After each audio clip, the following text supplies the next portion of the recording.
సాయిలు బోధన్ విజేత కాలేజీలో మద్నూర్ గ్రామానికి సంబంధించినటువంటి సాయిలు నాగంవార్ అలా కుమారుడు ఆకాష్ విజేత కాలేజీలో సెకండ్ ఇయర్ చదువుతున్నారు బైపీసీ గ్రూప్. అతను డిసెంబర్ 15వ తారీఖు నుంచి అసలు కాలేజీలో లేడు.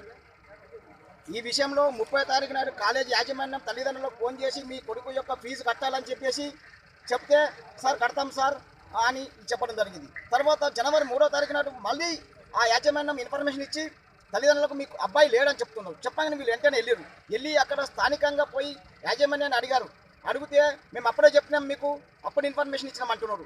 అదే దానితో పాటు వీళ్ళు అక్కడ స్థానికంగా సిఐ డిఎస్పీ గారికి పిటిషన్ ఇస్తే వాళ్ళు అసలు స్పందన లేదు, అక్కడ కూడా ఏ రకమైన ఇది లేదు. అయితే స్కూల్ యాజమాన్యానికి సంబంధించిన వారికి వాళ్ళ యొక్క కుటుంబ సభ్యుడు అయినటువంటి వ్యక్తి గుంటూరులో ఒక డిఎస్పీగా ఉద్యోగం చేస్తున్నట. ఆయన ఈ పోలీసులకు ఫోన్ చేసి ఈ పోలీసులకు ఏ రకమైన కేసు కాకుండా చూస్తున్నట్టుగా మాకు అనుమానాలు ఉన్నాయి.